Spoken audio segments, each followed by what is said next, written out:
Hey folks, Adam B. Levine here with an experimental sponsor today, a hiring one. David Johnston said it best, anything that can be decentralized will be decentralized. Reverse Dealer is that idea applied to buying and selling of cars. At Reverse Dealer, the people are the dealership and the whole point is to save everybody money. The founder writes, quote, "We are the exact opposite of a traditional dealer. We are the change we want to see in the world and we are currently hiring. They're looking for one skilled developer, a social marketing expert, and they're interested in speaking with additional investors as well. Interested? Send an email to reversedealer@gmail.com.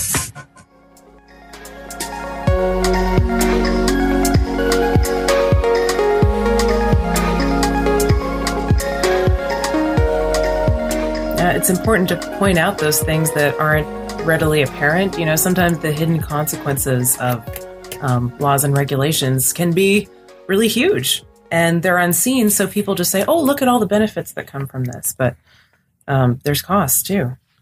My thing is this: I know that regulators are not subscribing to this, and they have a lot more power in these markets than we do, unfortunately. So I see just the business path, and I mean that's what we're seeing already. Like you said, there are lots of businesses that would have been online if not for these, and the reason for that is because the regulatory environment is powerful, and we have to cope with it in some way. Whether we embrace the regulations, and I've talked to a number of people who talked about innovating in terms of not just the letter of the law, but the spirit of the law. I mean, financing terrorism is something that everyone wants to stop.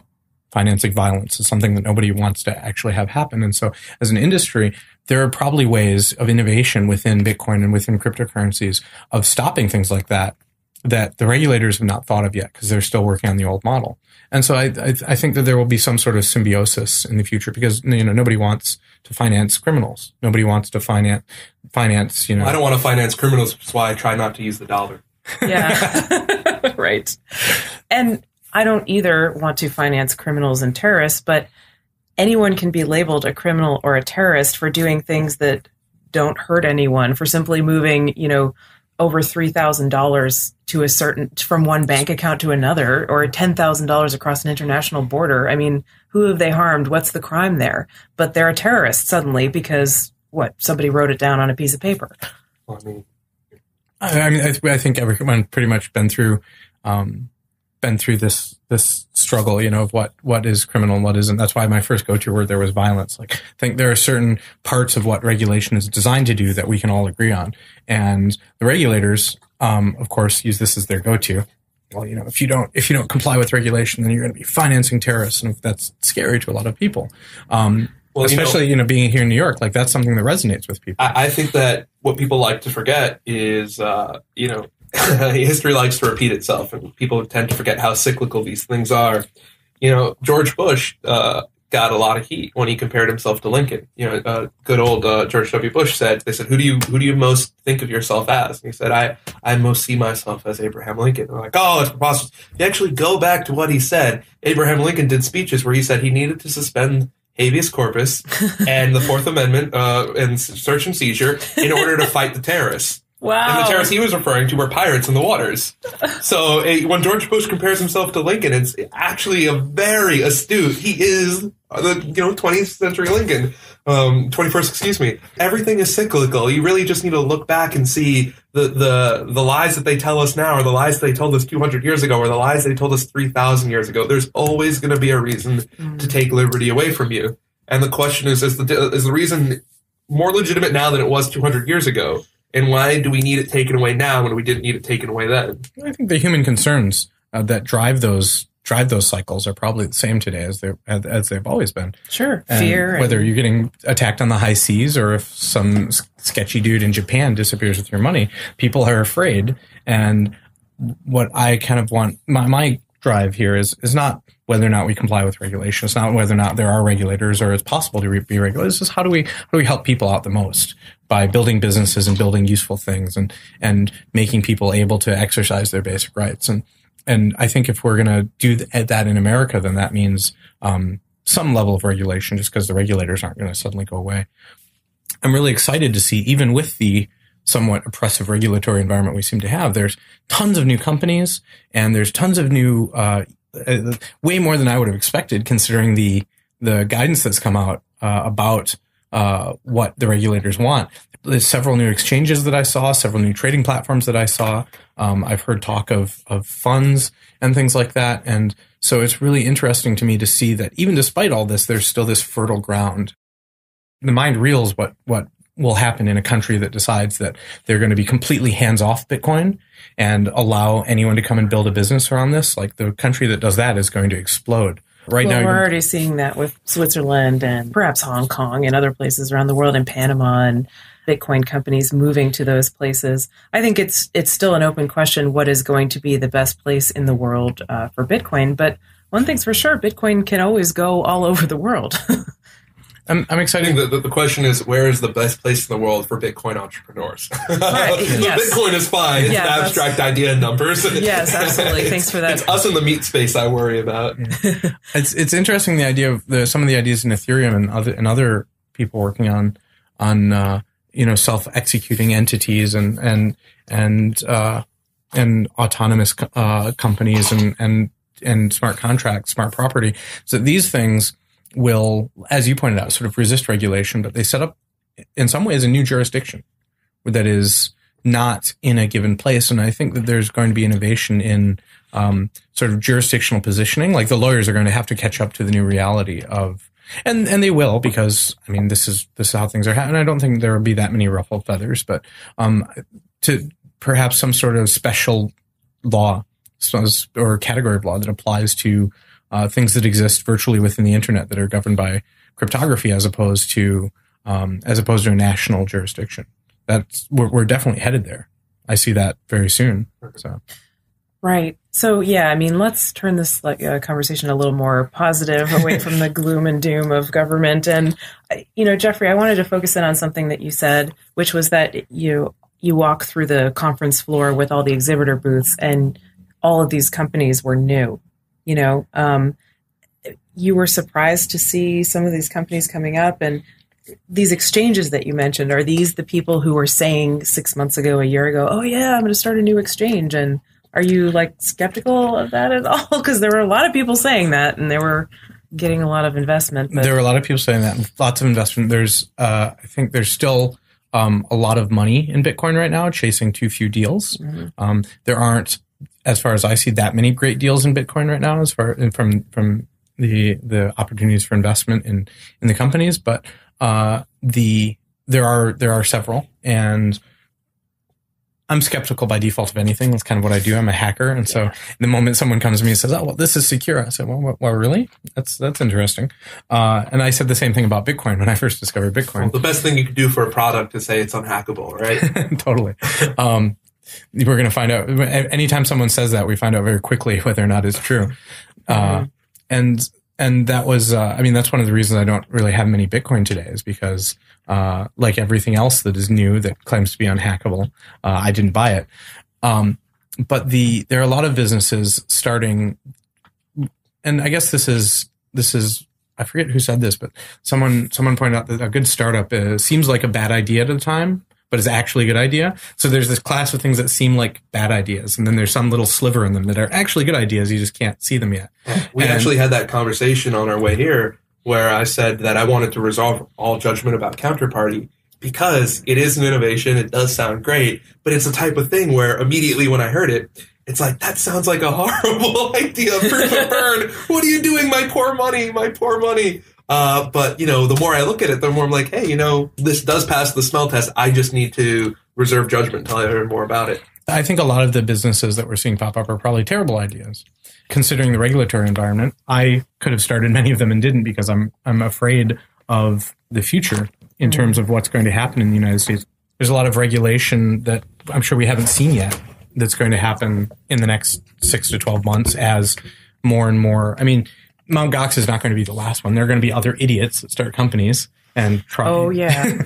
as long as there are people, there are going to be idiots. But that's not to be discouraged. The whole point of a free market is that you get the idiots out. Yeah. And the worst thing that you could have is these bailouts that keep the idiots around, so you can never actually flush the system. Yeah. They have to be allowed to fail.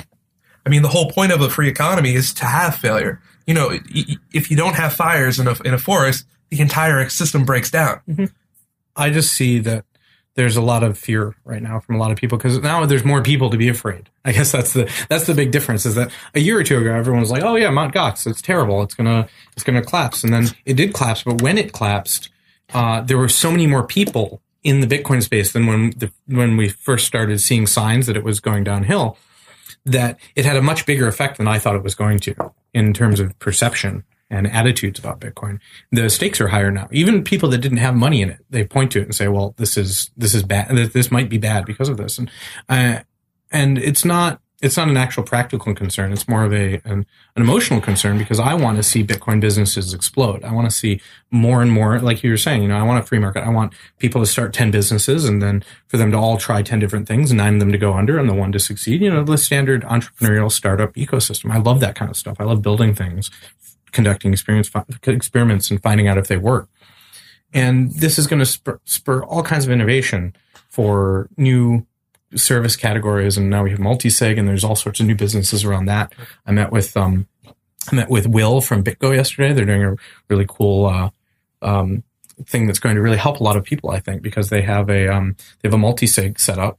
That is a lot safer than what most people are using. And I'm sure they're the first of many different service providers that are going to be offering that.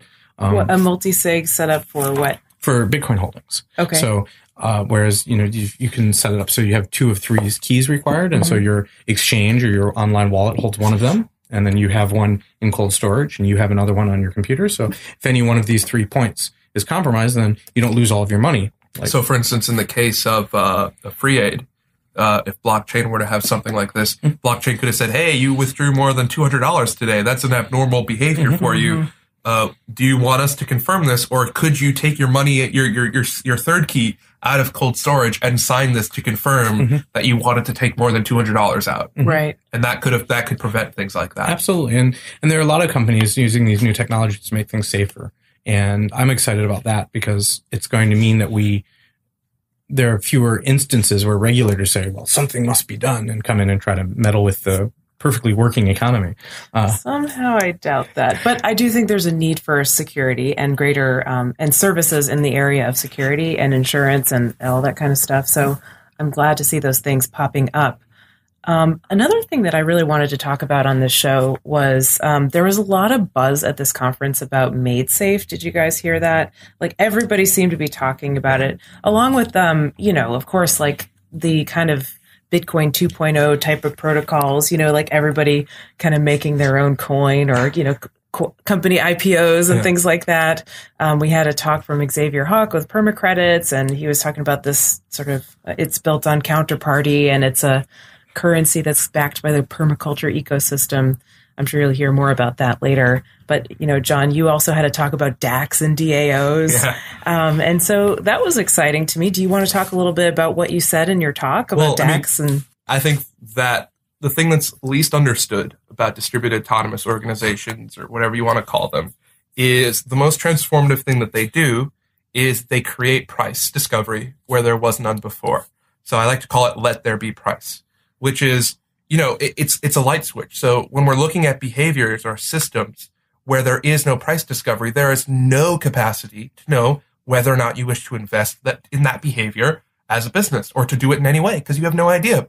But once there's a price mechanism, and that price mechanism will not go away, which once you create a distributed autonomous system, that price vehicle, that thing that is creating the price discovery will still exist.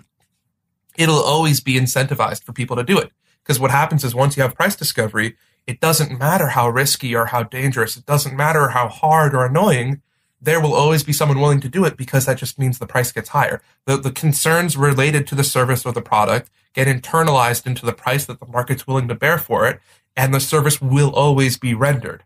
There may not be that large of a volume for it, but it will always be rendered by somebody because there's always someone doing something for the right price. And I think that when we apply that to everything, that's a really transformative idea. When we're talking about a very simple example, Mastercoin is doing their rideshare program. They said, hey, this whole idea of Uber and having problems with the regulators, well, why don't we just make Uber a DAC and then it's done? Exactly. It doesn't matter. Yeah. And once you have price discovery, all these sorts of things are able to happen.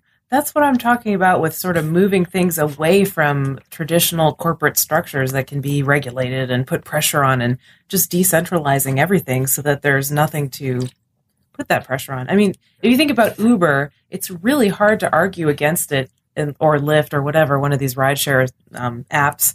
It's really hard to argue against it unless you are either an existing taxi driver or somebody who is profiting from taxi services being kind of monopolized.